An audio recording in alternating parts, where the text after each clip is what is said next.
ओम नमः शिवाय। ओम श्री गुरु माताय नमः। ओम श्री गणेशाय नमः। प्यारे भाई और मेरे बहनों, आज आप लोगों को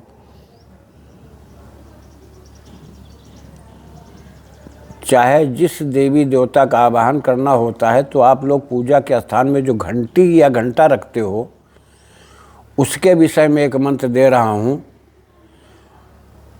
हमारा उद्देश्य सिर्फ इतना रहता है कि धीरे धीरे वो चीज़ें मैं आपको दे रहा हूँ कि जो क्रमशः पूजा में प्रथम क्या करना चाहिए, दूसरे स्थान पर क्या करना चाहिए, तीसरे स्थान पर क्या करना चाहिए, उसका क्रम होता है।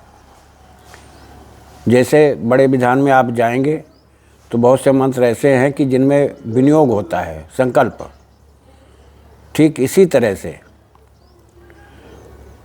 जिसके घर में पूजा के स्थान पर घंटी रखते हैं लोग, तो सर्वप्रथम उस घंटी की पूजा करें, उस घंटी की पूजा करें। दूसरी चीज़ ये है कि घंटी को शुद्ध धुल करके, विधान में पहले बताया दे रहा हूँ, घंटी को शुद्ध धुल लें, शुद्ध जल से स्नान करा लें। स्नान कराने के बाद में घंटी के ऊपर सिंदूर से श्रीं घं धं श्रीं ये 4 शब्द लिख दें। 4 शब्द लिखने के बाद फिर समझ लें, श्रीं घं धं श्रीं, ये चीज़, ये 4 शब्द बीज मंत्र ये लिख दें घंटे पर। और उसके बाद तब घंटी को बजावें। लेकिन है क्या कि घंटा का बजाया क्यों जाता है, घंटे को बजाया क्यों जाता है? घंटे का एक तो आवाहन होता है, दूसरा जब आप किसी देवी देवता को भोग अर्पित करते हो तब भी घंटी बजानी पड़ती है। तो पहले घंटी बजाओ तो आवाहन होता है, भोग लगाते हो तब घंटी बजाओ तो भोग का हो जाता है, समर्पित कर दिया तुमने किसी चीज़ को, किसी वस्तु को।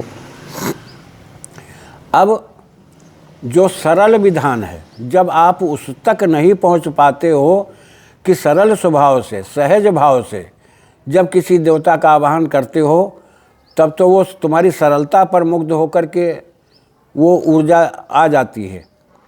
और अगर आप तार्किक, तर्क संगति, तर्क के आधार पर कोई काम करते हो तो तुम तर्क अपना लेकर बैठो, फिर कोई किसी का गुलाम नहीं होता है। वायु चलती है तो जिधर से चलेगी उधर चलेगी, जब घूम जाएगी तो घूम जाएगी, वो तुम्हारे बंधन में आने वाली नहीं है। ठीक इसी तरह से अगर तुम्हारी साधना परिपक्व है, मार्ग तुम्हारा दुरुस्त है, तो आप कर ले जाओगे, अन्यथा नहीं हो पाएगा। इसमें यह भी नहीं कि आप धूप दे दो घंटा को, जो मैंने बताया है कि श्रीं घं धं श्रीं, ये 4 शब्द लिख करके उसको धूप दो। और धूप देने के बाद में घंटी हाथ में उठाओ। एक मंत्र मैं दे रहा हूँ जो अद्भुत है कि देवता कैसे आते हैं, घंटी की ध्वनि से देवता कैसे आते हैं। तो वो मंत्र इस तरह से है, आगमार्थम तु देवानाम गमनार्थम च राक्षसाम। देखिए, देवता के आगमन पर तुम्हारे घर की निगेटिविटी चली जाती है, उसको स्थान छोड़ना पड़ता है। गमनार्थम च राक्षसाम, जो राक्षसी प्रवृत्ति की शक्तियां हैं तुम्हारे घर में विद्यमान हैं, तुम्हारे पूजा के स्थान विद्यमान है, तुम्हारी पूजा में दिल नहीं लगता है, जमाई आती है, बार बार आंखों से आंसू निकल आते हैं, अंगड़ाई शरीर में आती है, ये सारे लक्षण बंद हो जाते हैं। क्योंकि वो ध्वनि का प्रभाव और तुम्हारे मंत्र के आवाहन का प्रभाव, जब बार बार ऐसा दोहराते हो तो देवता को आना ही पड़ता है। मंत्र इसी तरह से है, आगमनार्थम तु देवानाम गमनार्थम च राक्षसाम कुर्याद घंटारवम तत्र देवता आवाहनम लाक्षितम। फिर समझ लीजिए, आगमार्थम तु देवानाम गमनार्थम च राक्षसाम कुर्यात घंटारवम तत्देवता आवाहनम लक्षणम। हे घंटे सुखरे पीठे घंटा ध्वनि विभूषिते वादयंति परमानंदे घंटा देव प्रपूजयते। ये मंत्र है कि मैं तुम्हारी पूजा करता हूँ, आपकी ध्वनि के द्वारा मैं देवताओं का आवाहन करता हूँ, आप आइए विराजिए। अब इस मंत्र का प्रभाव ये है कि लोग जैसे मंदिर में जाकर के घंटे को बजा देते हैं, तो भाई घंटा जब ऊपर टंगा है तो उसकी आप पूजा तो कर नहीं सकते हो, ये तो घर का विधान है। लेकिन मंदिर में भी घंटे के सामने खड़े होकर के इस मंत्र को जितनी से जितनी बार हो सके माला लेकर मत जपो। तुम जितना समय 5 मिनट 2 मिनट 3 मिनट घंटे के पास खड़े होकर के उस मंत्र का तुम जाप करो, और जाप करने के बाद में घंटे को बजाओ। तो घंटे को जब बजाओगे तो जिसका विग्रह अंदर रखा हुआ है, जो देवता का विग्रह स्थापित है, उस देवता का आवाहन हो गया, वो उसको आना ही पड़ेगा। तुम्हारी पूजा में उसको संलग्न होना पड़ेगा, तुम्हारी पूजा उसको स्वीकार करना पड़ेगा। ये छोटे छोटे रहस्य हैं, लेकिन आप लोग क्या बतावें हम। मैं भी धोखा खाता हूँ, मेरी भी कभी कभी मेहनत असफल हो जाती है, लेकिन क्या है, मैं एक निष्ठापूर्ण भाव से कि तुम्हारी मर्जी, अर्जी तो मैंने लगा दिया, अब तुम्हारी मर्जी, तुम स्वीकार करो या ना करो। जब इस भाव से, दीन भाव से, कातर भाव से आप आवाहन करते हो, पुकारते हो, तो प्रकृति सुनती है आपकी। इसमें ना आपको हवन देना है।